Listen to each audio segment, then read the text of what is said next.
KPC방은 청취자 여러분들의 소중한 후원금으로 제작됩니다.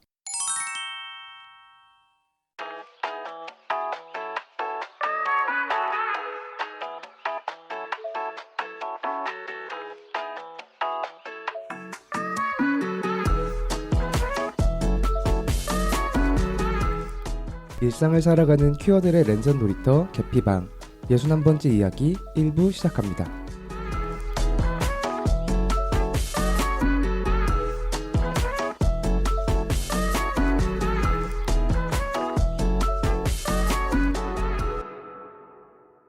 안녕하세요. 안녕하세요. 저는 삼식이고요. 저는 한나고요. 저는 이지금이고요. 저는 매추입니다. 반갑습니다. 반갑습니다. 네, 또 2주 만에 또 뵙습니다. 네, 잘 지내셨나요? 저희가 그 지난번에 동거편 업로드를 하고 이제 새로운 녹음을 하는데 그때 반응이 되게 좋더라고요. 네. 다들 관심들이 많은 주제에서 그런가. 네. 아쉬워요. 저번에 못 와가지고. 네, 그러니까요. 경력자신데 그러니까요. 하실 말씀 많으셨을 것 같은데. 그쵸, 엄청 많았을 텐데. 동거 경력. 네, 후회하고 있습니다. 제가 바쁜 척을 요즘 자꾸 해가지고 죄송합니다. 그래도 이번 여름이면은 이제 하고 계신 대학원 과정 수료하신다고. 맞아요. 이제 네. 드디어 박사과정을 수료를 하게 됩니다. 그래서 그때 되면은 자연인으로 돌아가기 때문에 네, 더 방송을 열심히 할 수 있지 않을까. 자연인이 되시면 더 바빠지시는 걸로 기억합니다. 아, 그런가요? 늘 그랬네요. 저번에도 그러셨고. 네. 어쨌든 노력해 보겠습니다. 네. 아무튼 그때 저희가 이제 동거 이야기를 하면서 네. 중간에 제가 잠깐 지나가듯이 말씀드렸던 텀블벅으로 진행한 책 하나, 그 이쪽 변호사가 알려주는 동성 커플을 위한 실용 법률 가이드북. 근데 이게 그 저희가 방송을 업로드하는 와중에 이제 텀블벅이 끝나서 배송도 다 됐고 그리고 이제 추가로 구매를 하실 수 있는 링크도 또 발표가 됐어요. 네네. 그래서 지난번 방송 에피소드 설명에도 아마 저희가 올라가 있을 텐데 네. 저희가 한 번 더 공지를 드리려고 네. 네. 그래서 그거를 이제 추가로 사고 싶으신 분은 그때 텀블벅을 놓쳐서 사고 싶으신 분은 저희가 이제 올려놓도록 하겠습니다. 에피소드 설명란에 한번 네. 참고를 해주시고요. 네. 아, 그리고 하나 더 추가로 또 책 얘기긴 한데 네. 이번에 텀블벅에서 또 성소수자 부모 모임에 이제 2번째 가이드북이 출간이 됐다고 해요. 그래서 사례집하고 이제 뭐라 그럴까요? 이제 예전에 그 성소수자 부모 모임 책이 있었잖아요. 그 첫 번째 책, 그 2번째 책이 이번에 나온 건데 한 500여 명의 부모님들이 참여를 해주셨다고 해요.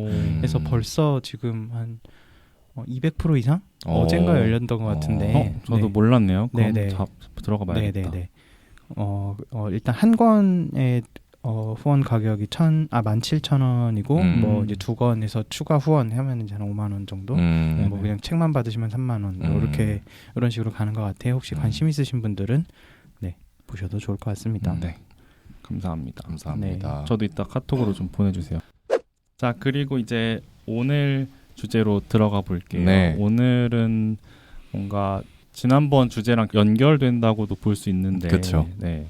동거 이야기, 그리고 지난번에 저희가 동성혼 법제화 얘기도 살짝 했었고, 그리고 작년에도 재작년인가요 벌써 동성혼 편으로 맞은 특집도 했었잖아요. 네. 버거님 모셨을 때요. 네. 그러다가 이제 저희가 이분을 한번 모셔야겠다 예전부터 이제 생각을 하고 게스트 후보 리스트 이렇게 저희가 적어놨었는데 그분을 이제 타이밍에 딱 모시면 좋겠다 싶어서 드디어 이런 영세한 방송에 귀중한 분이 나와주셨어요. 맞아요. 프라이드 웨딩, 그러니까 동성 결혼, 한국에서 이제 동성 결혼 웨딩 플래너를 하고 계시는 분을 저희가 모셨는데요. 네. 한가람님 나오셨습니다. 안녕하세요. 인사 부탁드리겠습니다. 자기소개 부탁드릴게요. 네, 안녕하세요. 저는 프라이드 웨딩 한가람 플래너라고 하고요. 한국 웨딩 플래너 협회 소속이고 웨딩 플래너로 일하고 있습니다. 반갑습니다. 박수를 빨리 치란 말이에요. 안 치고 뭐해요? 아니 저희 아마 아시는 분 되게 많을 것 같아요. 그쵸. 워낙 여기저기 매체에서 인터뷰도 많이 하셨고 막 유튜브 같은 데도 나오지 않으셨어요? 네, 망원댁 저번에 라이브 방송 옛날에 네. 했어요. 이거. 네, 라이브 방송했었고 유튜브는 거의 많이 안 나왔는데 네. 유튜브를 제가 시작하려고 해가지고 근데 요즘 바빠서 못 하고 있고 아마 웨딩 비시즌 시기에 그때 한번 오픈을 하지 않을까 아예 정도의 생각은 있어요. 채널을 오픈하시려고요? 네네네. 주제는 뭐 웨딩 관련. 주제는 웨딩 관련인데 이제 실제로 결혼하시는 성소수자 커플이나 이렇게 같이 해서 컨텐츠도 만들어 보고 아니면은 뭐 소수자 관련 뭐 성소수자도 그렇고 장애인 관련 이런 소수자 관련 웨딩을 많이 하고 싶어가지고 그런 컨텐츠를 많이 해보고 싶어서 오픈을 해보려고. 좋습니다. 너무 유익할 것 같아요. 네. 오픈하시면 저희가 또 열심히 홍보해드리겠습니다. 네. 아니 그 사실 되게 없잖아요. 한국 유튜버 중에 그런 방금 말씀하신 컨텐츠를 하는 유튜버가 없지 않나요? 없는 걸로 알고 있고 네. 가끔 이제 뭐 휠체어 타시는 장애인 유튜버 분들이나 성소수자 유튜버 분들이 가끔 브이로그식으로 브이로그식으로 컨텐츠를 하거나 이런 거 봤는데 이제 관련된 업계 사람이 하는 건 없는 걸로 알고 있어요. 특히나 웨딩으로 특화된 건 못 본 것 같아요. 네, 그래서 게이 커플 웨딩 촬영 브이로그, 뭐 이제 레즈 커플 맞춤 정장 맞추러 가거나 웨딩 드레스 입거나 아니면 휠체어 탄 분들이 드레스 어떻게 입는지 막 이런 거 해볼 수 있는 컨텐츠 같은 거를 좀 많이 만들어보면 재밌겠다라는 생각을 가지고 해보려고 고민하고 있어요. 되게 동성혼 법제화 또는 가시화에 굉장히 큰 도움이 될 것 같아요. 네. 저도 재밌게 하면 뭐 성과가 있지 않을까 생각하고 있습니다. 그리고 그 시작하기 전에 아까 저희가 맨 처음에 얘기했던 그 동성 커플을 위한 실용법률 가이드북 그 시리즈에서 또 책을 하나 쓰고 계시지 않으세요? 네, 지금 굉장히 힘든 작업을 하고 있는데 다음 시리즈가 제 거예요. 그래서 이름은 정확히 아직 안 나왔는데 동성 커플을 위한 웨딩 가이드북 이런 식으로 나올 것 같긴 한데 지금 아직도 초고를 쓰고 있는 중이라서 기한이 계속 밀리고 있고 워낙 바쁘시니까 바쁘게 살고 계시네요. 글 쓰는 게 어렵더라고요. 맞아. 글 쓰는 거 쉽지 않죠. 네, 너무 어려워서 힘들어하고 있어요. 아무튼 그래서 간단하게 홍보를 저희가 하고 싶었고 그리고 나중에 또 책이 나오게 되면 그때 또 한번 홍보를 하도록 하겠습니다. 네, 감사합니다. 기대하겠습니다. 네. 자, 그러면 이제 오늘 이제 궁금한 게 되게 많은데 가라님한테 여쭤보고 싶은 질문이 되게 많은데 그 전에 하나만 여쭤보면 혹시 개피방 알고 계셨어요? 개피방이 거의 팟캐스트 옛날에 되게 많이 있었잖아요. 네. 그래서 그때 그 중에 하나가 있다는 건 알고 있었어요. 근데 제가 워낙 방송을 안 봐가지고 그래서 보진 않았는데 네네. 이런 방송이 있다는 건 확실히 알고 있었습니다. 그리고 트위터에서도 많이 말하시던데요. 맞아요. 트위터에서 좀 언급이 되죠. 그렇죠. 트위터에서 언급을 사람들이 하고 거기서 계속 얘기를 하고 해서 오늘은 무슨 얘기가 나왔구나 좀 이런 건 들은 건 있어요. 그 정도 아니지 않나? 그 정도인 걸로 합시다.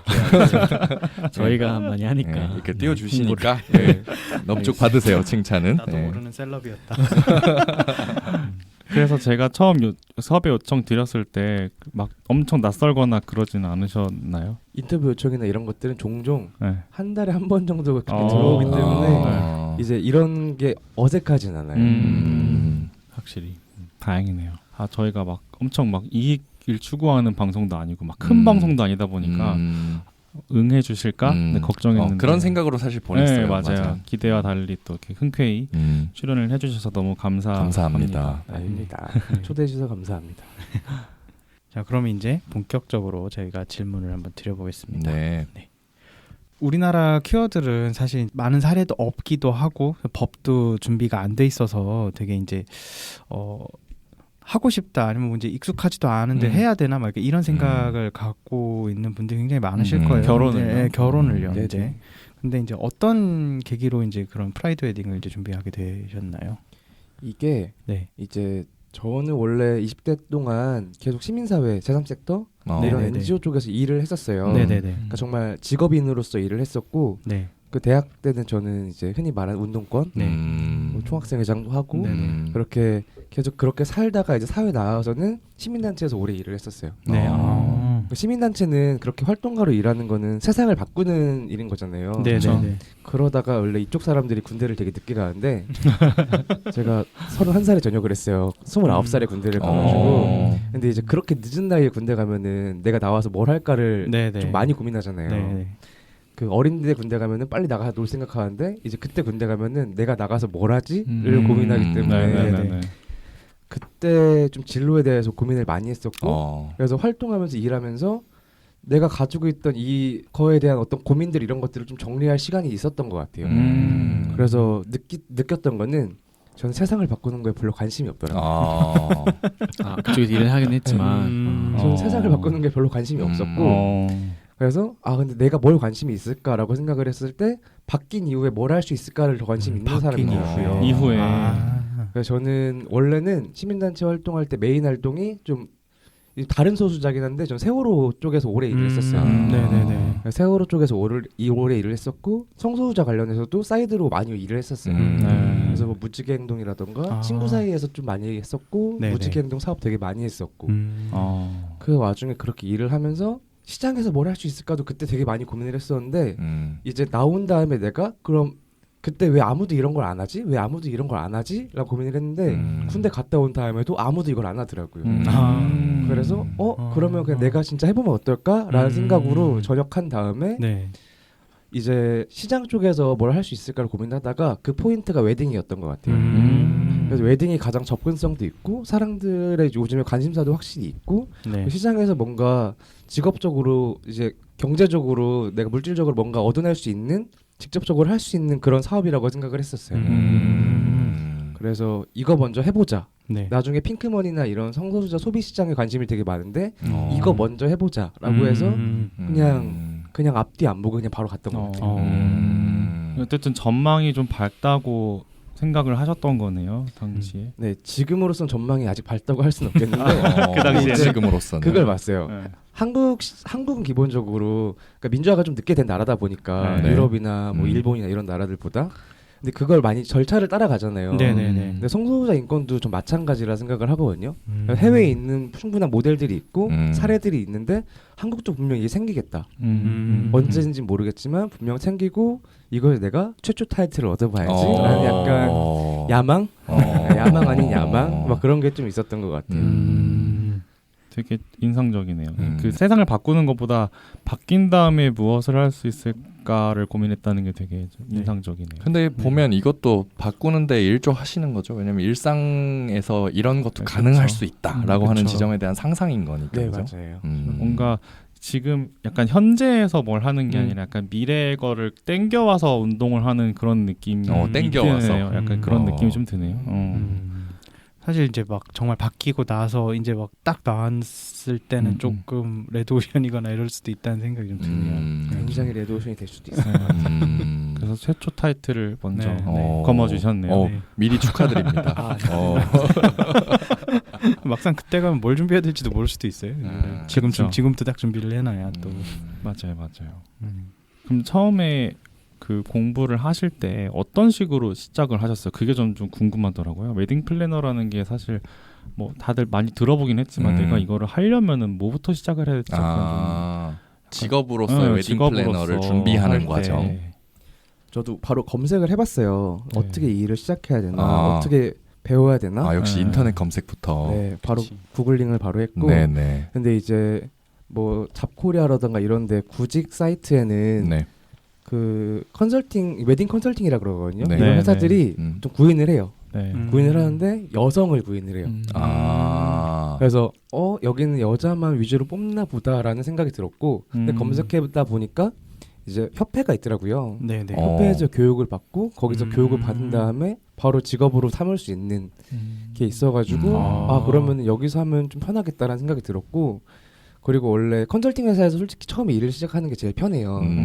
회사에서 고객 DB가 나오거든요. 그러니까 고객을 계속 회사에서 주고 이러기 때문에 처음에 일할 땐 제일 편한데 근데 저는 그냥 협회에 남아있기로 했고 그 이유가 뭐였냐면은 너무 확 넘어가는 것 같은데 괜찮아요. 이제 그렇게 공부를 하고 협회에서 일을 하는 이유가 이제 자기 캐치프라이즈를 자기가 가져갈 수 있는 게 좀 장점이었던 것 같아요.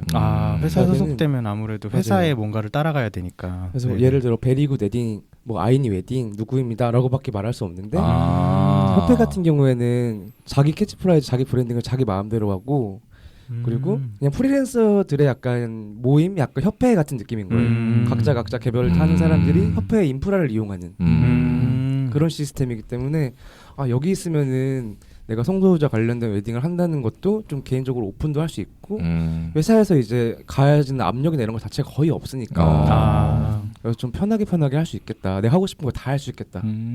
처음에 한 2년 존버가 되겠지만 좀 해보자. 좀 그런 느낌으로 거기서 협회에서 바로 그렇게 공부하고 일을 시작했던 것 같아요. 그럼 처음에는 헤테로 분들의 웨딩을 위주로 해서 지금도 진행하셨나요? 헤테로 웨딩이 더 많습니다. 아 그런가요? 네. 아무래도 아무래도 네, 헤테로 웨딩이 더 많고 이게 전에 한겨레 인터뷰도 말했었는데 지금 이것만 하진 않아요. 그러니까 성소수자 웨딩만 네네네. 하진 않고 네네. 우선 여기서 좋은 직업인이 되자 이게 먼저다라고 생각을 했었고 그리고 성소수자만을 위한 그런 웨딩 업체를 만들지는 않겠다고 생각했어요. 왜냐면은 이게 좀 오히려 나쁘다고 생각을 해가지고 오히려 왜냐면은 그렇게 하면 또 이제 성소수자 퀴어 전 퀴어 브랜딩을 하는 걸 되게 안 좋아하거든요. 오히려요. 네. 그러니까 퀴어 브랜딩 할수록 그걸 오히려 프레임으로 가둔다는 생각이 들어요.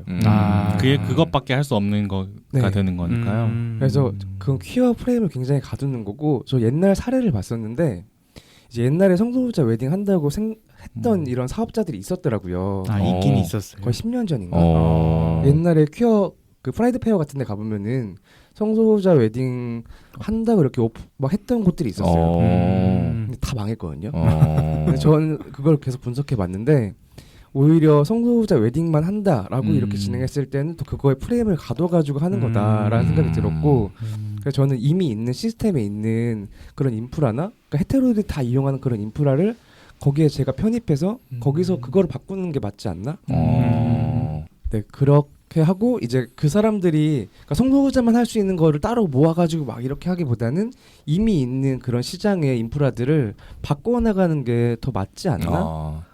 그리고 이게 뭐 우리만 특별하다기보다는 당연히 이용할 수 있는 건가 그거 아닌가? 라는 식으로 약간 전환을 생각을 그렇게 했던 맞는 거죠. 말씀이네요. 네네. 그게 맞죠, 사실. 저 사람들이 쓰는 거 따로, 우리가 쓰는 거 따로 이렇게 할 필요는 없는 거니까. 맞아요. 네 맞아요. 그래도 빠르게 시작할 수 있는 장점이 있는 것 같기도 하고. 네 맞아요. 결국은 다 어울려서 살아가야 되는. 맞아요. 우리고 그렇죠. 너이고 한데. 그럼 프라이드 웨딩이라고는 아까 소개를 하시긴 했지만 결국에는 크게 보면은 퀴어 프렌들리한 웨딩 플래닝이라고 볼 수도 있겠네요. 네 맞아요. 네. 그래서 저는 제가 주로 약간 이 일을 하면서 좀 중점으로 이거는 지키자라고 하는 게 성별 중립적인 표현을 쓰는 걸 되게 많이 하고 있고요. 네. 보통 이 판 자체가 이 시장판 자체가 웨딩판 자체가 모든 것들이 남성 여성으로 성별 이분법적인 표현을 되게 많이 써요. 그렇죠. 그렇겠죠. 그러니까 네. 모든 거 신랑님 신부님 이런 식으로 하고 신부는 어때야 되고 신랑은 어때야 되고 이걸 해야 되고 이런 게 되게 많은데 이걸 최대한 없애려는 작업을 많이 하고 있어요. 그러니까 모든 표현을 예비 부부로 바꾼다거나 그러니까 신랑 신부님이라기보다는 그 단어 자체도 텍스트에서 예비 부부라고 한다거나 네. 아니면 신랑은 이래야 된다 신부는 이래야 된다라는 거 자체를 고정관념을 최대한 없애면서 표현을 한다거나 좀 이런 것들 작업을 많이 하고 있고 네. 그건 이제 헤테로 웨딩을 할 때도 마찬가지시라는 거죠. 네, 마찬가지예요. 네네네. 그래서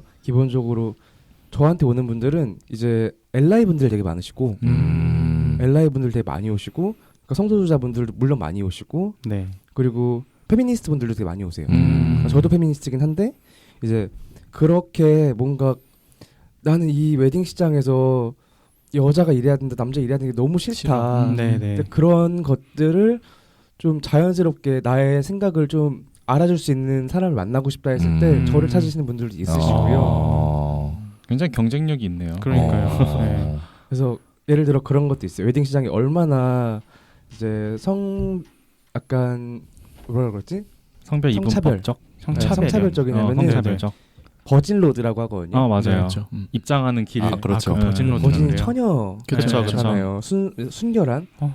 그래서 그 버진 로드인 거예요. 맞아요. 그래서 이거를 해외에서는 바꾸는 것도 많더라고요. 버진 로드를 안 하고 이제 웨딩 아일이라 그러거나 그냥 아일이라는 표현으로. 진짜 중립적인 표현을 쓰네요. 네네. 그래서 한국에서도 이걸 대체할 말이 별로 없으니까 웨딩 아일 솔직히 입에 안 붙거든요. 네, 맞아요. 안 붙죠. 그래서 꽃길이라고 표현한다거나 그것도 괜찮네요. 오. 그리고 신부 아버지가 네. 신부를 데려와가지고 신랑한테 넘겨주잖아요. 네네. 이것도 되게 성차별적인 거고. 네, 그렇죠. 그래서 페미니스트 분들이 이거 되게 싫어하세요. 요새는 많이 안 하는 것 같아요. 맞아요. 맞아요. 혼자 가겠다. 왜냐면 네. 이게 여성을 소유물로 생각한 맞아요. 다음에 아버지가 가지고 있던 거를 이제 남편한테 넘겨준다라는 그쵸. 거예요. 맞아요. 그래서 이런 것들도 항상 인지를 하고 어떻게 하면은 좀 이 판에서 좀 페미니즘적으로 바꿀 수 있을까 이런 것도 많이 고민하는 것 같아요. 진짜 그런 거 많을 것 같아요. 뭐 사실 뭐 신부 대기실 이런 것도 사실 어떻게 보면은 안쪽에 숨겨놓는 거잖아요. 맞아요. 그 결혼 입장할 전까지는 네네네. 나오지 말라 그러고 네네네. 상품인 거죠. 거기 상품을 사람들이 쇼케이스 구경하러 가는 거. 얼마나 예쁘게 하고 있는지. 신랑은 나와서 다 막 하객들이 그러니까요. 인사하고 있고 문 앞에서. 맞아요. 저 예전에 갔던 인상 깊었던 웨딩이 야외에서 했던 웨딩이었는데 그때는 신랑도 신부도 각각 양손에 부모님 손을 잡고 입장했거든요. 그러면 그런 식으로도 많이 하더라고요. 그러니까 그러면 신랑이 셋이 입장하고 셋이 입장한 거예요? 또 셋이 입장을 했어요. 그때도 주례도 없고 막 되게 그 친구들 둘이 아마 웨딩을 좀 짜서 했다고 들었는데 판을 되게 깨는 시도를 많이 했었어요. 근데 그런 것도 되게 아이디어가 좀 좋은 사람들이 잘 기획하고 할 것 같아요. 왜냐면 생각을 해보지 않고, 그러니까 내가 본 적이 없는 걸 이렇게 막 어떻게 하지 하는 게 되게 어려운 것 같아요. 맞아요. 생각보다 틀을 깬다는 게. 맞아요. 가람님 그런 거 얼마나 잘하시겠어요. 이게 어떻게 보면 근데 시스템화된 게 가장 편해서 그런 걸 수도 있어요. 사람들은 그러니까 뭐 이렇게 2시간 안에 이렇게 호다닥 호다닥 끝내고 이제 그냥 나가는 게 2시간이 뭐예요? 30분도 안 걸려. 그렇죠. 20분. 이제 준비하는 것부터 해서. 가람님 제가 궁금한 건 만약에 헤테로 중심의 시장에 들어가서 어떤 기업에 들어가가지고 이제 처음에 그럼 내가 프라이드 혹시 성소수자에 관련된 것까지 사업을 이런 확장하고 싶다라고 했으면 그 시작이 조금 어려웠을 것 같기는 하거든요. 예를 들어서 뭐 회사 사람들한테 뭐 미리 이야기를 한다든지 혹은 그래서 그 사업을 어떻게 뭐 따온다고 표현하나요? 어떻게 표현해야 되죠? 하여튼 그런 과정들이 좀 있었을 것 같은데 혹시 이야기를 좀 들려주실 수 있으실까요? 저는 성격이 남 눈치를 잘 안 봐요. 눈치를 잘 안 보시는 개인의 이건 성향이라서 눈치를 원래 안 보고요. 그러니까 저는 회사 들어가서 교육 받은 다음에 그 일을 이제 직업 교육을 받을 때 회사에서 바로 말했어요. 저는 성소수자 웨딩하려고 여기 들어왔다. 직업 교육을 받으실 때 교육 담당 이사님한테 저는 성소수자 웨딩 하고 싶어서 이거 들어왔고 그리고 저 이번에 성소수자 웨딩 고객이 들어왔다. 도와달라. 반응은 어떠셨나요? 그래서 당황하셨는데 근데 너무 좋다. 나도 들은 게 있다. 뭐 옛날 누구 플래너가 했던 게 사례들 많이 들었다. 옛날에 뭐 누가 했다더라 이런 얘기 하시더라고요. 그리고 오히려 사람은 너무 당당하면은 아무렇지 않아요. 맞아요. 그쪽이 당황해요. 그 앞에서 말 못하지. 네. 그렇죠. 저는 별로 두려움이 없었어요. 그냥 바로 들어갔어요. 너무 제가 살고 싶은 삶을 살고 계시네요. 당당하게. 헤테로들 그렇죠. 당황시키면서 살리기. 부모님한테 커밍아웃 때도 별로 안 어려웠어요. 부모님이 오히려 너 대학생 때 총학생 회장하다 감옥 가는 거보다 그렇게 사는 게 낫다. 그렇죠. 감옥 가는 거 걱정하는 거보다 뭐 네가 게이로 사는 게 더 낫지 않겠냐 뭐 이런 얘기도 하시고. 몇 살 때 커밍아웃 하셨어요? 부모님한테? 되게 늦게 했어요. 29살에 군대 가실 때쯤에 하신 거예요? 디나이얼 되게 좀 길었고. 진짜요? 의외네요. 디나이얼 되게 거의 없으셨을 것 같은 느낌인데. 대학교 때 학생회장 하다 보니까 이게 좀 길었어요. 왜냐면은 좀 대중들 앞에 서야 되고 막 이러다 보니까 약간 그때 남 눈치라기보다는 보여질 수밖에 없는 자리다 보니까 좀 그런 것도 있었고 그리고 너무 바빴어요. 그리고 그때는 아시잖아요. 나이 때 저보다 좀 있으실 것 같은데 제가 나이 들었거든요. 제 아는 형이랑 또 여기 친구분이 있어가지고. 저희 나이를 들으셨다고요? 저보다는 어려요, 근데. 진짜요? 네. 여기 뭐 이렇게 나이 다 알고 있는 것 같아가지고. 비슷한 나이. 저희 때 스마트폰이 늦게 됐잖아요. 맞아요. 그리고 정보가 별로 없었잖아요. 그러다 보니까 디나이얼이 좀 늦게 왔던 것 같아요. 저도 이제 요즘 20대 초반 이랬으면은 빨리빨리 찾아가지고 어플도 빨리 켜가지고 했을 텐데 그때 또 이제 맞아요. 그때 없었으니까. 그렇죠. 내 생활이 바쁘면 이제 늦게 나오게 되더라고요. 맞아요. 그렇죠. 그래도 왜 그 스마트폰 전에는 막 다음 카페라든지 카페가 있었죠. 그런 데서 또 커뮤니티를 많이 형성을 했었죠. 몰래 눈팅을 했습니다. 저 눈팅 엄청 오래 했거든요. 한 10년 눈팅한 것 같아요. 그렇구나. 다 늦게 나온 편이 있잖아요. 저도 25 넘어서 나왔어요. 저도 23세 나왔으니까. 저는 일찍 나왔어요. 그렇죠. 엄청 일찍 나오셨지. 그럴 것 같아요. 두 분이. 선배님. 잘 모르겠죠. 저는 고등학교 때. 아무튼 어쨌든 말씀하신 대로 최초로 이런 거 저런 것들을 많이 하시다 보면 선례가 많이 없는 분야였을 거 아니에요. 그럼 이제 시행착오도 굉장히 많으셨을 것 같은데 그 어떤 프라이드 웨딩 업계 뭔가 기반을 다지려는 노력 같은 어떤 것들이 있으셨는지 좀 궁금해요. 어떤 시행착오를 또 겪으셨는지. 우선 맨 처음에는 저도 잘 모르니까 네. 이제 어느 웨딩 업체 뭐 어디 예식장을 가야 되나를 잘 모르겠어가지고 고민이 되게 많았고 그래서 그때 저희 회사 이사님들한테 도움을 많이 받았어요. 그래서 처음으로 했던 게 이제 게이 커플 이셨는데 이제 개인정보다 보니까 많이 말을 못하지만 대략적으로는 이제 그렇게 퀴어 커플을 처음으로 진행할 때 이사님들한테 요청을 해가지고 이사님들이 오케이 우리가 다 알아봐 줄게 하셔서 이사님들은 이제 경력이 워낙 오래되셨으니까 이쪽 웨딩 시장의 대표님들을 많이 알거든요. 그러니까 어디 뭐 스튜디오 대표님, 뭐 웨딩홀 누구 사장 연락을 다 돌리셨어요. 가능한 데가 있냐? 네. 그래서 대표님 여기 뭐 저 후배 플래너 중에 게이 커플 이번에 있는데 해줄 수 있냐? 가능하냐? 해본 적 있냐? 싹 연락을 이사님 한 3분이서 연락을 다 돌리셔가지고 도움을 진짜 크게 받으셨구나. 네, 그래서 그렇게 쫙쫙쫙 다 도와주셨어요. 그래서 저도 한번 해보니까 별거 없네? 라는 생각이 들어서 저도 이제 경험이 쌓이면서는 제가 직접 다 이제 섭외하긴 하는데 그때 초반에는 그렇게 많이 도움을 받았었고요. 그래서 아까 말했던 것처럼 이사님들한테도 전 이거 하려고 들어왔다. 퀴어 웨딩 하려고 여기 들어왔다. 라고 한 다음에 진짜 적극적으로 많이 도와주셔가지고 네, 그런 것들이 있었고 또 시행착오 같은 경우에는 이제 뭐 흔히 말해 스드메라고 하는 스튜디오 드레스 메이크업은 별로 안 힘들어요. 오히려요. 오히려요. 웬만하면 그냥 해주겠지. 아무 문제가 없어요. 뭐 이거든 저거든 거긴 하면 되는 거니까. 맞아요. 사실 돈은 다 똑같은 돈이니까 뭐 그런 건가요? 역시 시장이 제일 열려 있어. 돈 내면 해주겠지. 근데 웨딩홀들은 거부하는 데가 있어요. 이미지 같은 거 생각할 거고. 굉장히 이게 저도 그때는 잘 몰랐는데 왜 이렇게 퀴어웨이트 느낌이지 했는데 현실적인 문제들이 많이 있더라고요. 예를 들어 어떤 게 있나요? 이제 웨딩홀들은 웨딩만 하지 않아요. 주말에는 웨딩을 하잖아요. 컨벤션 같은 거를 평일에도 하고 이런 평일에는 연회해요. 연회. 주말에만 돈을 버는 곳이 아니에요. 그러니까 평일에는 기업 연회라던가 뭐 관련된 행사 같은 것도 되게 많이 하고 맞네. 그래서 기독교 쪽이랑 많이 연관이 돼 있거나 그렇겠네요. 왜냐면은 거기서 평소에 기독교 행사를 되게 많이 하는데 그렇지. 이제 그런 것들이 계속 보이고 했을 때 좀 부담스러워 하시더라고요. 현재 고객들을 잃을 수 있다는 그런 생각이 있겠네요. 그래서 굉장히 큰 예시로 제가 여긴 싫어하는 교회라 바로 말씀드릴 수 있는데 여의도에 교회 근처에 있는 웨딩홀들은 전 기본적으로 안 해요. 어렵구나. 거부당한 적도 있고 그렇게 한번 말한 적이 있어요. 거기 어디 바로 특정되는데 그냥 말할게요. 그 호텔이 하나 있어요 근처에. 호텔. 뭐 어디 호텔 하나 있는데 성동교회 근처에 옛날에는 성소수자를 진행해 본 적이 있대요. 그래서 근데 그 매니저가 옛날에 한번 경험 있는데 한번 제가 확인한 다음에 연락드릴게요 했는데 그 위쪽에서 윌라인에서 잘랐대요. 지금은 안 한다고 이제. 그때 한번 했다 난리가 뭔가. 났었나 그러니까 눈치를 볼 수밖에 없게 하겠지. 그런 거 같아요.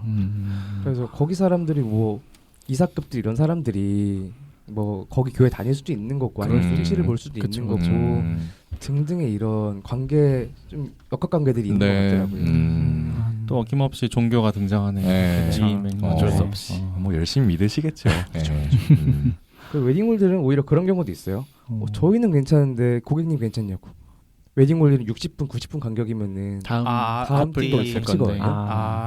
그래서 뭐 180분 이렇게 간격이 있어가지고 그 시간은 우리가 완전 프라이빗하게 쓰는 웨딩홀들이 있고 근데 일반적인 웨딩홀들은 아무래도 겹치죠. 굉장히 압축적으로 해야 되니까 잡잖아요. 1시간 이렇게. 웨딩홀에서는 오히려 저희는 괜찮은데 고객님이 괜찮냐고. 그거는 보장이 안 된다. 왜냐면 앞 두 팀이 겹쳐가지고 서로 볼 수도 있다. 그래서 오히려 그렇게 역으로 걱정해 주시는 분들도 있어요. 오히려 그쪽은 또 그렇구나. 그렇습니다. 근데 참 성당 같은 데서 결혼하는 것도 생각해 보면 성당 안 될 것 같아요. 성당이요? 지휘해주지 않겠지? 성공회. 그게 성당은 안 되는 게 이제 제가 거기 신자라서 그렇지만 성당에서 결혼하려면 그 성당에서 하는 혼배 그거를 받아야 되는데 둘 다 교리 계속 나가고 막 해야 되잖아요. 그거 전에 한 3개월인가를 교육을 받아야 돼요.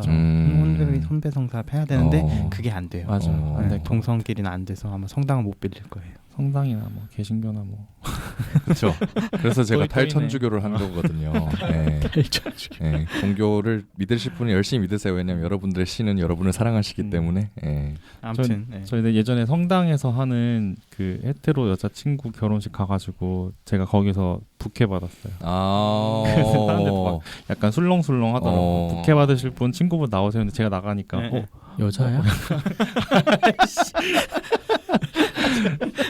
아무튼 그때 약간 살짝 속으로 좀 짜릿했던 경험이었어요. 합의를 하고 같이 나간 그렇죠, 거잖아요. 당연히. 가람님 지금은 계속 건수도 늘어나고 뭐 사람들이 도움을 많이 요청을 하겠네요. 그러면 네, 연락 많이 오고요. 퀴어 커플 같은 경우에는 한 달에 한 2건, 3건 정도 상담이 요청이 들어와요. 네, 오 많이 많지는 않은데 퀴어 커플은 그래도 그 정도 이렇게 주기적으로 들어오는 편인 것 같아요. 그래도 많지 않다고 하기에는 그래도 꾸준히 있는 거네요. 그렇죠. 헤테로가 상담이 너무 많은 거예요. 아 그렇죠. 헤테로는 일주일에 2-3건씩 계약을 하고 이러니까. 헤테로 이제 퀴어들은 한 달에 2건 정도 상담 3건 들어온다, 2-3건 들어온다. 계약까지는 아니더라도. 네. 하긴 또 요새 코로나 이후에 이제 다시 이제 시작됐잖아요. 결혼 시장이. 결혼 시장이. 그래서 많이 바쁘실 것 같네요. 네, 그죠. 그리고 상담도 하시고 강연도 하러 다니시고 인터뷰도 하시고 얼마나 공사가 다망하십니까, 그죠? 책도 쓰시고. 네. 그래서 어쨌든 요새는 예전에 비해서는 많이 데이터베이스가 늘어나셔서 훨씬 예전보다는 한결 수월하시겠어요. 엄청 뭔가, 수월하고요. 우선 퀴어들은 우선 베뉴 잡는 게 제일 어려워요. 그러니까 웨딩 베뉴, 예식장 잡는 거 빼고는 그 다음부터는 되게 이제 일사천리로. 오히려 몇 군데 그렇구나. 이제 했던 곳들은 또 계속 또 하실 거 아니에요, 그렇죠? 큰 문제가 없다는 걸 깨달은 그런 웨딩. 전 그걸 다 체크해놔요. 그렇죠. 그래서 뭐 인터넷 이렇게 즐겨찾기 하잖아요. 사이트 같은 거 네네. 이제 카테고리별로 구분을 다 하는데 파일들이 해가지고. 네네. 퀴어에 오케이 하고 경험이 있는 것들은 그 뒤에다가 저는 무지개 아이콘을 박아놔요. 저도 이제 나중에 헷갈리지 않게. 그쵸. 네. 그래서 그런 쪽으로 약간 지금 계속 하고 있는데 나중에는 한번 싹 정리를 하려고 지금 고민은 하고 있어요. 인터뷰 요청도 굉장히 많이 들어온다고 하셨는데 뭔가 보통 어디서 많이 하나요? 한겨레에서 좀 연락이 많이 오고요. 아무래도 네, 그렇죠. 거기 젠더 팀이 있으니까 한겨레 젠더 팀 어디 기자님이랑 한번 인터뷰를 한 다음에 종종 물어보세요. 그러니까 예를 들어서 그런 거죠. 건수 있나요 요즘에? 뭐 재밌는 거 있나요? 또 기사 쓸 만한 거 있을까요? 그래서 이번에 뭐 트랜스젠더 관련해서 뭐 기사를 쓰려고 하는데 뭐 트랜스젠더 결혼하신 분 있나요? 막 이런 식으로 저한테 요청하세요. 취재원이 되셨네. 네. 정보원. 그래서 뭐 건수 있냐 이렇게 해가지고 제가 물어드리고 던져드리고 기사거리 물어다드리고. 그렇구나. 되게 자리를 잘 잡아가고 계신 것 같네요. 나름 재밌게 살고 있어요. 그럼 다음 질문 하나 드리면 전반적으로 한국 웨딩 업계에서는 프라이드 웨딩 그쪽에 대해서는 어떻게 보고 계신지 말씀해 주실 수 있을까요? 대부분 굉장히 긍정적이에요. 대부분 굉장히 긍정적이고 그리고 그러니까 퀴어 헤이트라 그러죠. 그러니까 헤이트, 약간 혐오하는 곳은 거의 없다고 보시면 될 것 같아요. 어쨌든 고객이니까. 네. 그리고 저희는 근데 혐오 말을 안 해요 기본적으로. 왜냐면은 저희는 비즈니스적 관계이기 때문에 뭐 뒤에서는 어떤 생각을 할지 모르겠지만 앞에서는 거절할 수는 있어도 그걸 혐오 표현을 하진 않아요. 그래서 기본적으로는 굉장히 긍정적 여기는 어차피 돈으로 돌아가는 곳이기 때문에 뭐 혐오 표현을 들을 일은 없고 근데 이제 그런 건 가끔 있죠. 아까 말했던 것처럼 웨딩홀에서는 가끔 부정적으로 하는 경우도 있어가지고 웨딩홀이 부정적으로 나오면 어떤 식으로 나오나요? 아까 얘기한 그런 거 아니에요? 더 있어요. 거절 말고 더 있어요? 네, 약간 이제 이것도 너무 특정되는데 사람들이 검색하면 나올 것 같은데 이제 한남동에도 유명한 웨딩홀이 하나 있어요. 장소를 저희가 삐처리를 할게요. 네네. 아니 말해도 돼요. 알 것 같은데 저 어쨌든 갔었는데 네. 좀 스몰 웨딩 한데 맞아요. 거기가 뭐라 했냐면은 저 약간 너무 웃겨가지고 이거는 정확히 기억이 나는데 녹음도 돼 있어요 지금 나중에 여기서 감사합니다. 여기서 풀어주시고 여기서 풀겠다는 건 아니고 아니 차곡차곡 블랙리스트 작성하게 그렇지. 괜히 갤럭시를 제가 쓰고 있는 게 아닙니다.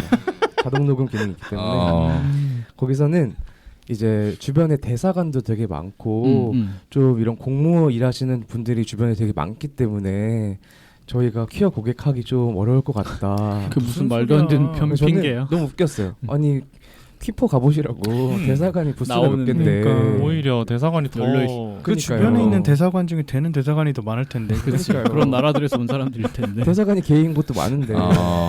맞네. 그래서 웃겨가지고 네 알겠습니다 하고 끊긴 했는데 바로 거기 저장해놨죠. 퀴어이트 뭐 이런 것들도 있어요. 그러니까 제가 생각할 때는 그냥 제대로 알아보지도 않고 그냥 그렇게 혼자 생각해가지고 그런 식으로 거부하거나 아니면 윗선에서 잘라는데 무슨 말 해야 할지 모르겠어가지고 그렇죠. 그랬을 수 있죠. 결국엔 본인들이 싫으니까는 그냥 안 하는 거잖아. 맞아요. 그런 식으로 하는구나. 그러니까 혐오의 발언을 하지는 않는데 그런 식으로 거절을 하는구나. 남 탓, 남 핑계. 근데 그럼에도 불구하고 아까처럼 뭐 어떤 웨딩홀에서는 뭐 앞뒤가 겹치는데 괜찮냐라고 또 물어봐 주시는 데도 있고 맞아요. 또 어쨌든 시장 자체는 전반적으로는 프렌들리하지만 안 그런 곳도 분명히 있다 이런 거죠. 좋은 얘기도 해야겠다. 나쁜 얘기만 해가. 네, 그렇죠. 제가 포장을 하려고 했거든요. 그래서 좋은 얘기도 해야겠다. 네, 해주세요. 네, 해주세요. 긍정적인 반응들 알려드릴게요. 네. 드레스샵에서는 되게 좋아해요. 그래서 어떤 드레스샵에서는 이제 원장님이 전화를 받았었는데 퀴어 커플 예약을 하려고 자기 10년 전에 한번 경험이 있다고 레즈비언 커플 완전 선배님인 거 저희한테 그러게요. 그때 결혼까지 하셨으면 굉장히 엄청난 선배님들이네요. 그죠? 그래서 그때 진행한 적이 있는데 너무 반갑다고 오랜만이라고 이러냐고 와우. 그래서 그때 되게 잘 하셨다고 결혼식까지 그래서 이런 얘기가 요즘에 방송에도 막 얼마 전에 뭐 퀴어 커플 뭐 결혼한다는 고민 상담 방송에 봤는데 맞아요. 그 뭐 진격의 할매들인가? 맞아요. 할매들이 되게 편견 없이 축하한다고 막 그래서 자기도 그거 봤다고 요즘에 이런 거 이렇게 들어오는 거 너무 신기하다고 너무 좋다고 많이 넣어달라고 이런 얘기도 하시고요. 되게 열려 있으시다. 그 드레스 뭐 메이크업 스튜디오 다 되게 한번 해보더니 너무 재밌는데요. 그리고 그거 드레스 헬퍼님이라 그러거든요. 네네네. 드레스 잡아주시고 도와주시는 헬퍼님이라 저희 그러는데 보통 헬퍼 이모님 하는데 저는 헬퍼 이모님 잘 안 해요. 헬퍼님이라고 약간. 그렇죠. 그게 더 훨씬. 그래서 헬퍼님이 처음에 걱정을 엄청 많이 하세요. 제가 말실수라도 하는 거 아닐까? 와. 조심스러우신 거죠. 엄청 조심스러워하세요. 처음에 저한테 막 전화 오셔가지고 조심할 거 없냐고. 근데 해보시더니 와 이성애자 그 남녀보다 훨씬 재밌다고. 왜냐면은 이제 레즈비언 커플 촬영을 하는데 이제 이게 여성분들이 이게 남성 메이크업을 하면은 굉장히 멋있어져요. 그래요. 얼굴 기본적으로 일반 남성보다 좀 작은 경우가 되게 많아가지고 그래서 한 유럽 꽃미남 같이 된 거예요. 그리고 막 너무 이제 그 장면이 너무 촬영도 잘하시고 이러니까 헬퍼님이 와 너무 재밌다고 신나가지고 색다른 또 경험이시겠죠. 또 그런 게 있군요. 그런 것도 있어요. 되게 생각보다 해보면 되게 좋아하세요. 근데 되게 긍정적이네. 시장의 반응은 생각보다 가본 적이 없어가지고 알려지지가 않아서. 맞아요. 저도 하나 궁금한 게 생겼는데 그 플래너 분들은 혹시 그 웨딩에도 직접 가시나요? 아니면 그게 종류가 있어요. 종류가 안 가시는 것도 있는 거예요? 네, 플래너의 종류가 있는데 비동행 플래너가 있고 동행 플래너가 있어요. 저는 기본적으로 동행 플래너고 비동행으로 원하시는 분들이 있으면 비동행으로 하기도 하는데 기본적으로는 전 동행 플래너. 종류가 있다. 안 가고 그냥 예약만 잡아주고 이렇게 하는 분들도 있고 동행해가지고 같이 다 이렇게 일정 참여하는 플래너도 있고. 그러시군요. 기본적으로 동행이시면 진짜 바쁘시겠어요. 여기저기 다 가셔야 되니까. 요즘에 시즌이라 바빠요. 요즘 또 많이 할 때구나. 맞아요. 이런 때 또 출연해 주시고 너무 감사합니다. 황송해가지고 주말에. 그러면 활동을 하시다가 혹시 뭐 현실의 벽을 느꼈거나 이런 데 있을까요? 이건 정말 너무 힘들었다 이런 거요. 이거 아까 말씀하신 것 중에 그러니까 아까 헤테로 커플들은 주에 2-3건 정도 계약이 이루어진다 그러셨고 그다음에 퀴어 커플 같은 경우는 한 달에 한 2-3건 상담이 온다 그러셨잖아요. 그러니까 그게 계약까지 이루어지지 않는 이런 그런 게 이유가 있을까요? 되게 많은데 퀴어 커플들은 진짜 상담만 하고 계약까지 안 가는 케이스가 되게 많아요. 왜냐면은 실제로 이렇게 상담 받아보시고 예산을 설명드리면은 이렇게 더 든다고요? 라고 해서 놀라시는 경우가 되게 많아요. 이유가 있는데 이제 퀴어 커플들은 결혼에 대한 정보값을 어디서 얻을 수가 별로 없어요. 맞아요. 네. 헤테로들은 주변에 결혼을 시작하면은 바로 이거부터예요. 주변에 결혼한 사람들한테 얼마 물어봐요. 들었어? 그러니까 정보 품앗이를 하는 거예요. 그렇죠. 그래서 보통 얼마 정도 들어? 보통 어떻게 해? 보통 어떻게 시작해?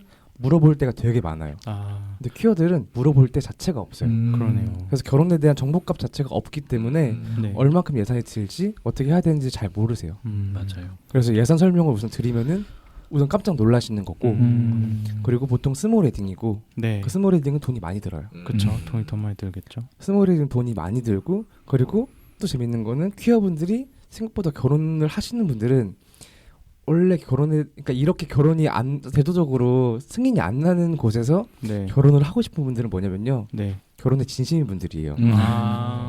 이런 진심인 분들은요. 네. 하고 싶은 모양이 있어요. 그치.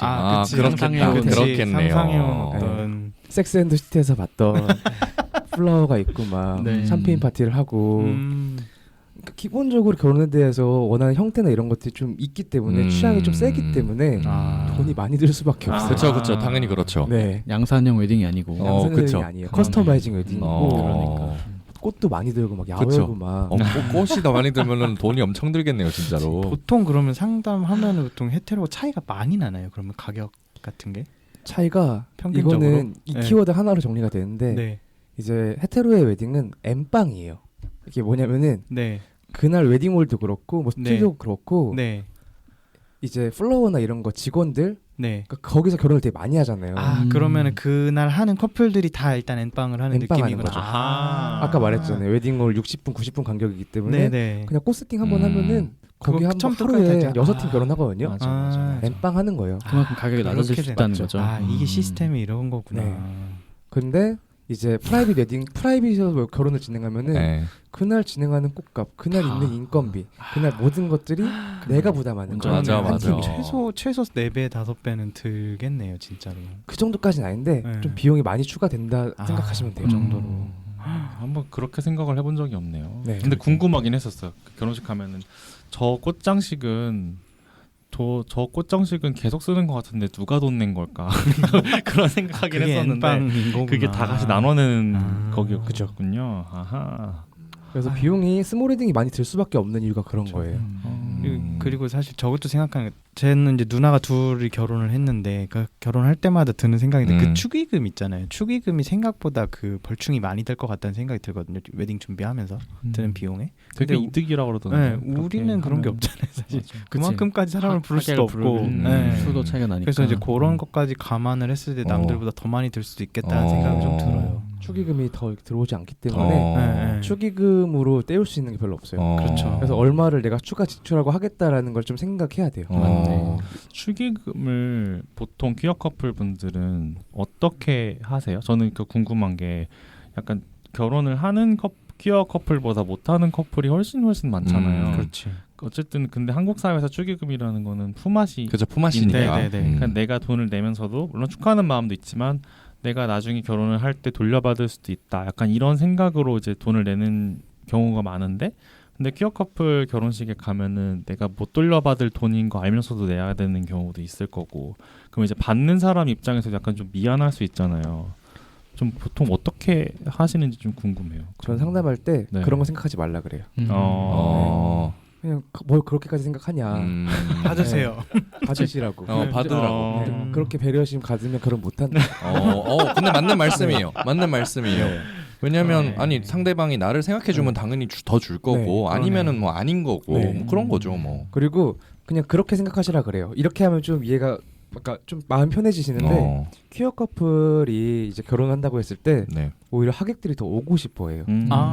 그러니까 제가 책을 쓰고 있는 거에서 거기 언급하는 내용인데 보통 헤테로들 결혼한다 그러면은 청첩장 주는 입장에서도 부담스럽고 우리한테 연락을 해야 되나 맞아요. 근데 퀴어 커플들은 오히려 나중에 정리하면서 하객들이 먼저 연락이 와요. 너 언제였지? 나 거기 별로 안 친한 사람들도 그냥 가도 돼? 막 이런 식으로 너무 궁금한 거예요. 그지 내 인생 처음 퀴어 웨딩이니까. 그래서 오히려 하객들이 더 기다리고 하객들이 더 가고 싶어하는 결혼식이 그러니까 현재 시점에서는 퀴어 결혼식이기 때문에 그런 생각하지 말고 오히려 하객들이 돈 주고 오고 싶어 할 거다. 여러분 지금입니다. 네. 이 타이밍에 해야 요가 네. 먹고 그렇죠, 그렇죠. 맞아요. 정말 진심의 축하를 받고. 네. 그렇게 생각할 수도 있겠네요. 지금 같은 경우에는 축의금 그냥 별로 걱정 안 하셔도 돼요. 그냥 사람들이 너무 오고 싶어해요. 그렇구나. 오히려 생각했던 것보다 훨씬 다른 게 많아서 좀 신기하네요. 그러게요. 네. 그러면은 웨딩 플래너 진행하시면서 가장 보람 있으셨던 때는 언제예요? 보통 이제 결혼식을 딱 마쳤을 때라고 생각할 수는 있는데 네. 그때는 아니에요. 오히려 가장 좀 즐거울 때는 이제 그 커플이 또 추천했을 때. 네. 다른 커플에게. 네. 그래서 너무 좋았다는 거를 주변 사람들한테도 해가지고 우리 플래너님 되게 좋았다 하고 하는 게 인증되는 거기 때문에. 그렇죠. 왜냐면은 좋다는 말은 누가 앞에서 못해요. 그렇죠. 그렇죠. 네, 맞아요. 근데 진짜 추천까지 해준다는 거는 진짜 찐인 거니까. 그게 있고 또 두 번째로는 이제 퀴어 커플은 그런 게 있어요. 그 결혼식에 대해서 사람들이 너무 좋았다 막 얘기를 하고 그 얘기를 나누고 막 행복해하고 이럴 때 와 정말 재밌었구나 잘했구나 이런 생각이 드는 게 있는 것 같아요. 그래서 퀴어 커플 결혼하면은 주변에서도 좋아하더라고요. 또 신기하네요. 뭔가 그런 느낌일 것 같아요. 제가 퀴어 커플 결혼식을 가본 적은 없는데 방금 말씀하시는 거 이렇게 들어보면은 우리가 헤테로 결혼식 가면은 그냥 정말 둘이 즐거운 날인데 퀴어 커플 결혼식은 정말 하객들까지 모두가 약간 한 마음으로 즐거워할 수 있는 즐거운 날일 것 같은 그런 생각이 드네요. 저는 약간 우는 경우도 되게 많다고 들었거든요. 엄청 울어요. 그렇죠. 하객들이 울것 울고 같아. 있는 이게 모두가 울 것 같은데. 그러니까 서로 편지 읽고 하면은 물론 헤테로 결혼에서도 많이 울잖아요. 저희 뭐 가족들이랑 친척들 결혼할 때도 그랬지만 맞아요. 분위기가 감동적일 때도 있고 재밌기도 하고 하는 게 다 결혼식이라고 하지만 퀴어의 결혼식이면 오히려 좀 더 그런 감동적이고 난 뭉클한 모먼트가 많을 것 같아가지고 단체로 울어요. 같이 울죠. 그렇겠다. 내 얘기 같고 막 네. 같이 그럴 것 같아요. 그렇네. 부모님도 우실 거고. 그렇네. 궁금한 게 부모님이나 친척들까지 다 초대한 웨딩이 좀 많은 편일까요? 아닐 것 진짜 같아서. 케이스 바이 케이스예요. 케이스 바이 케이스죠. 그렇겠죠, 그렇겠죠. 아무래도. 한쪽은 오시고 한쪽은 안 오시는 경우도 있고 그런 경우도 있고. 양가 다 커밍아웃 안 해서 안 오시는 경우도 있고 근데 커밍아웃 했는데도 안 오시는 결혼식은 경우도 부담스러울 있고. 수 있다. 네, 부담스럽다. 맞아요. 평소에는 이렇게 잘 지내는데도 결혼식까지는 부담스럽다. 그러니까 정말 케이스 바이 케이스예요. 하긴 뭐 그거는 참 되게 보람 있는 일을 하고 계시네요. 재밌습니다. 네. 그래서 저 옛날 동료 활동가들이 네. 이제 얘기하다가 너 되게 재밌게 돈 번다고 재밌게 돈 번다고 막 부럽다고 나 이제 인권 운동 안 하니까 너무 행복하다고 아니 근데 지금 하시는 게 사실 어떻게 보면 인권 운동이라 저는 생각해요. 네, 그렇죠. 맞아요. 분리할 수 없는 거잖아요. 그럼요, 그럼요. 세상을 바꾸는 일인 거라고 생각합니다. 저는. 그럼요. 이것도. 인권 운동판. 그래서 제도 운동을 하지 않는 거지. 네. 그래도 나름 뭐 하고 있다라는 생각을 하고 있어요. 그럼요. 사실 이런 거 방송하는 것도 우리가 뭐 어떻게 보면은 인권 운동의 맞아요. 일부일 수도 있고 상황에 그쵸, 따라서는 사는 게 맥락에 투쟁이라. 그래 살아 있는 것만으로 그럼요. 키워는 사는 게 투쟁이라. 살아남아야 합니다. 이반지아님이 그러지 않았나? 그냥 사는 게 투쟁이라고 그런 얘기 하셨던 것 같은데. 인권. 제가 아까도 잠깐 지나가듯이 얘기하긴 했는데 뭔가 사람들이 내가 들어본 적 있고 본 적이 있고 그런 게 아니라 아예 전혀 모르는 거를 이렇게 상상해서 한다는 게 참 어려운 일이잖아요. 그러다 보니까 이제 그냥 남들이 하던 대로 하는 결혼식이 그냥 마음 편하고 속 편하고 그냥 그래서 평균 이상은 하니까 그렇게 하면은 그런 경우가 참 많은데 평균만큼은 아니죠. 그렇죠. 평균만큼은 하니까. 네. 그래서 가람님이 하셨던 결혼식 혹은 안 맡으셨지만 경험하셨던 결혼식 그런 것들에는 좀 특이한 결혼식은 어떤 게 있었나요? 우선 퀴어 커플 결혼식이 네. 이제 헤테로 결혼식과 식수는 다른 경우가 되게 많고요. 거기서 가장 큰 이유는 혼주가 없는 경우가 많아서 그게 많아요. 그래서 화촉점화 이런 걸 생략한다거나 이제 뭐 아버지가 아까 말했던 손 잡고 오는 거 이런 거 생략한다거나 그래서 예비 부부가 동시 입장한다거나 뭐 이런 식으로 식순이 다른 경우가 되게 많고요. 그리고 신부 대기실 사용하지 않는 커플도 되게 많아요. 왜냐면 신부가 없는 경우도 있고 그렇죠. 둘 다 신부인 경우도 있고 거기 둘이 들어갈 수는 없으니까. 그렇죠. 그래서 사용하지 않고 그냥 로비에서 하객 맞이하시는 분들 되게 많고요. 두 분이 같이. 그래서 그냥 신부 대기실은 어차피 꽃 있는 거 그냥 포토존으로 사람들 사진 찍으라고 이렇게 열어놓는 경우도 있고요. 그래서 좀 이렇게 다른 경우도 되게 많고, 그리고 최근에 좀 독특한 사례 같은 경우에는 저번 2월달에 했던 결혼식인데 이거는 한겨레 기사도 나왔어요. 그래서 여기는 한쪽이 바이섹슈얼 남성, 네. 한쪽이 이제 논바이너리 젠더 기사 본 것 같아요. 네. 지정성별 여성이시라고. 여성. 네. 거기는 활동가 때 동료였던 그런 커플인데 네, 저랑 되게 친해가지고 되게 결혼식 되게 재밌게 준비했었어요. 여기는 이제 신랑 신부란 용어 자체를 안 썼고, 네. 그래서 드레스도 안 입고 양복도 안 입고 한복 입고 결혼식을 했었고요. 1부 때는 무슨 토크 콘서트식으로 네네네. 그런 식으로 결혼식을 진행하고 동시에 입장하고, 그러니까 식수는 완전 파괴했었어요. 그럼 토크 콘서트식이면은 이제 그 결혼하신 두 분 앉아 계시고 뭐 사회자가 한 명 있었나요? 뭐 인터뷰하는 사람? 뭐 네. 그런. 사회자도 옛날에 부산 퀴어문화 축제에서 사회 많이 봤던 이거 있거든요. 그 친구가 와가지고 사회 보고 부산에서 와가지고 여기가 원래 경남 쪽이 집 약간 기반인 분들이라 가지고 그래서 그렇게 오시고 토크 콘서트 식으로 둘이 어떻게 만났냐, 어떻게 결혼을 결심하게 됐냐, 뭐 이런 얘기를 나눴어요. 그것도 너무 좋네요. 네. 그런 얘기 막 하고 어떻게 결혼을 결심하게 돼서 그래서 그런 얘기 막 마이크 전달 받아가지고 이제 예비부가 답변하고. 사실 그런 걸 되게 궁금해할 수도 있을 것 같아요. 하객들 입장에서는. 네. 이거 기사를 읽었던 기억이 나는데, 그러니까 이 두 분이 그런 형태의 결혼식을 구성을 하셨던 게, 어쨌든 자기네들은 그냥 지정성별 외형상으로는 남여의 결혼일 수 있는데 그것 때문에 이제 같이 일하던 활동가들한테도 좀 미안한 마음도 있어서 상대적 박탈감 같은 걸 그래서 느낄 수 최대한 그런 형식을 깨서 하고 싶으셨다라고 얘기를 하셨었거든요. 여기 정말 힘들었어요.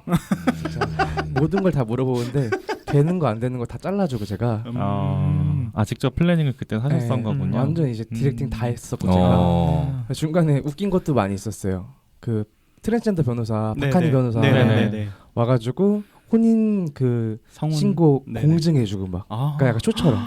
그 중간에요? 결혼식. 박한희 변호사 올라와가지고 둘의 혼인 신고 하는 거 제가 공증하겠습니다. 뭐 이런 식으로 해서 공증해주고 뭐 되게 재밌는 거 많았어요. 근데 그 공증이라는 과정이 그 뭐 다른 퀴어 커플들도 많이 하나요?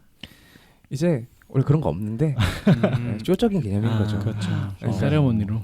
트랜스젠더 이제 활동가들 이제 동료니까 와가지고 이 변호사가 와가지고 이제 다른 퀴어 커플에 대한 이제 언급도 하면서 막 하면서 이렇게 됐으면 좋겠다 뭐 이런 얘기도 하고 퀴어들이 뭐 이런 게 가능한 세상이 됐으면 좋겠다 뭐 이런 투쟁적인 얘기도 하고 그리고 이거 있었구나. 결혼식 시작하기 전에 오프닝 공연이 성소자 그 행성인 행성인 몸집회 공연을 했어요. 또다시 앞으로 투쟁곡. 거의 결혼식 하나가 그걸로 했어요. 거의 약간 축소파이네요. 오프닝 공연하고 현수막 딱 들고 혼인평등 또다시 앞으로 막 이런 거. 진짜 독특한 거 중에 제일 독특한 결혼식이었을 것 같아요. 축제를 만들고 싶으셨네. 2부 때 콘서트하고 슬링님 오셔가지고 공연하고 페미니스트 래퍼. 나 그거 봤는데 쓰신 거 트윗. 슬링님 오셔서 공연하고 뭐 지민주라고 민중가요 하시는 가수님 오셔서 공연하고 드랙 공연도 하고. 드랙 공연 너무 재밌겠다. 종합 축제 진짜 페스티벌이었네요. 슈퍼였어요. 그런 결혼식 초대받으신 분들 너무 재밌었을 것 같아요. 맞아요. 나도 좀 누가 불러줬으면 좋겠다. 표 사고 가야 될 것 같은데. 그러니까 그런 결혼식이라면 진짜 막 축의금 아낌없이 낼 수 있을 것 같아요. 다들 슬릭 보러 왔다고 그런 얘기 많이 하시더라고요. 결혼 축하. 슬릭님이랑 사진 찍어달라고 막 엄청 슬릭님 왔었어요. 다들 가가지고 슬릭님 앞에 줄 서 있었어. 주인공 제가 아니고. 재밌는 결혼식이었겠네요. 그러네요, 진짜. 그리고 주셨던 그 예전 인터뷰 링크를 보다 보니까 언니 나랑 결혼할래요를 쓰신 그 김규진님 결혼식을 레즈비언 커플들이 많이 레퍼런스로 삼는다는 얘기를 봤어요. 그래서 좀 인상 깊었는데 혹시 그것도 플래닝을 하셨을까요? 아닌가요? 우선은 김유진님은 저랑 몰라요. 그건 옛날에 하셨고 제가 이걸 시작하기 전부터 하신 분들이고 이렇게 물어보시는 분들 되게 많아요. 근데 이거랑 김규진 작가님 결혼식이랑 유사하게 하고 싶다기보다는 이제 해당 결혼식 보시고 결심하셨다 뭐 이런 분들 되게 많고요. 레퍼런스로 삼는 게 아니라 맞아요. 참석을 했다가 우선 감당이 안 되죠. 왜냐면은 거기가 그 소공동 롯데호텔에서 진행한 거기 때문에 우리나라에서 가격으로 따지면은 탑 5에 들긴 하거든요. 많이 비싼 곳이고 거기는 대규모고 거기서 하려면은 250, 300명부터 보증 인원이 돼야 될 거예요. 와. 그래서 300명. 300명이면 되게 안 많은 거예요. 네, 더 많아요 요즘에는. 그래서 기본적으로 그거를 보시고 이렇게 물어보세요. 혹시 그런 식으로 하면 얼마 정도 들어요? 그냥 궁금해서. 김규진님도 그거를 막 책에다가 자세히 쓰진 않았으니까. 그렇죠. 그냥 궁금해서 물어보세요. 김규진님처럼 결혼하면 얼마 정도 드냐고. 제가 그냥 대충 견적 짜드려요. 그럼 놀라겠네. 깜짝 놀래요. 깜짝 놀라고 이제 현실을 찾아가시죠.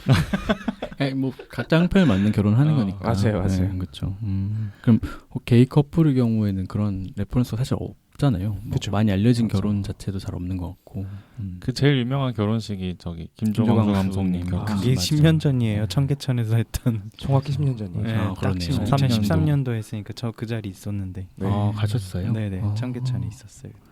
그럼 그 소동이 있었을 때도 보셨나요? 그때 딱 직전에 제가 빠져갖고 맞네. 그게 성혼 선언 하기 전이었나 아무튼 그 노래 부를 때 지보이스. 네, 지보이스 공연할 때였잖아요. 맞아. 근데 저는 그때 이제 처음 행사하고 이럴 때 5시쯤 빠졌나 제가 네, 그랬던 것 같아요. 너무 열받는 일이었죠.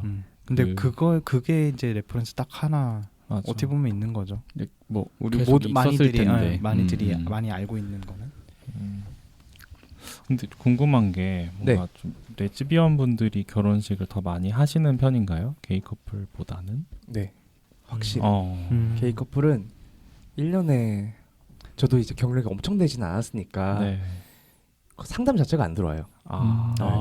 그 아까 말씀하셨던 2-3건이라는 게 거의 다 레즈비언 커플이신 거예요? 대부분 레즈비언이고요.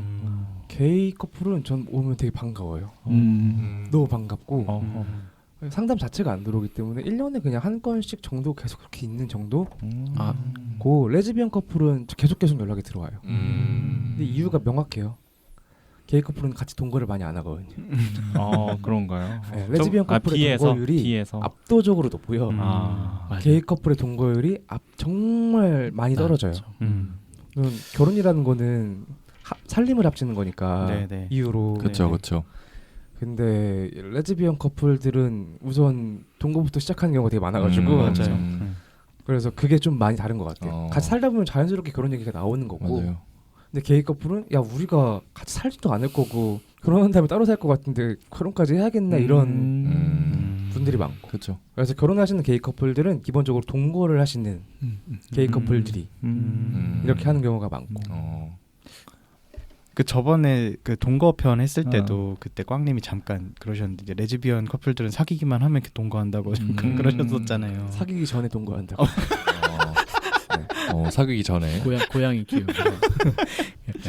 그렇구나. 생각해 보면은 저도 이제 30대 들어서 보니까 조금 이제 게이 커플들 동거하는 커플들 생기기 시작하고 안 그런 커플이 훨씬 많아서 훨씬 주변에. 많죠. 네. 그러니까 우리 게피방 진행자들 주변에 그런 사람들이 많다 뿐이지 절대 대다수의 게이들은 사실 그렇죠. 생각도 안 하고 있는 그게 많다는 거잖아요. 그죠? 맞아요.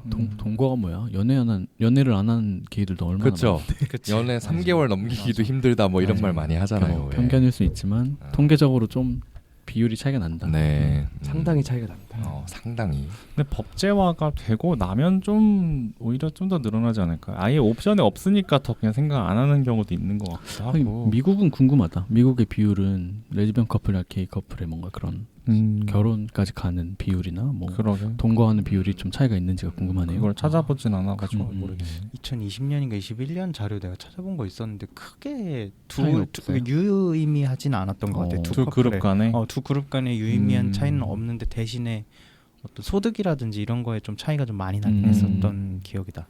근데 이제 자녀를 갖는 비율은 오히려 또 레즈 쪽이 훨씬 많고 소득에 비해서 뭐 그런 차이들이 이제 미국에서는 아예 그걸 매년 리포트로 내니까 그렇겠네요. 근데 자녀는 그럴 수밖에 없을 것 같긴 해요. 왜냐하면 둘 중에 한 명이라도 임신이 돼야 아무래도 조금 더 자녀 생각을 좀 더 하지 않을까. 그렇지. 임신 그러니까 직접 하는 거 입양을 할 수 있어. 맞아요. 입양하는 비율도 또 통계에 있었어요. 근데 그것도 다 이제 입양이나 대리모를 써서 뭐 아기를 낳거나 하는 것도 죄다 돈이니까. 그렇죠. 맞아요. 확실히 약간 두 어떤 성소수자 그룹 간에 약간 양태가 좀 다른 거는 있었어요, 확실히. 자, 그러면은 저희가 이제 결혼에 대해서 동성 웨딩 플래너에 대해서 대략적인 질문 위주로 이제 1부에서 물어봤는데 좀 더 구체적이거나 자세한 이야기는 이제 2부에서 이어가도록 하겠습니다. 네. 여기서 마무리할게요. 1부는. 감사합니다. 감사합니다. 안녕. 다음 방송 주세요. 네.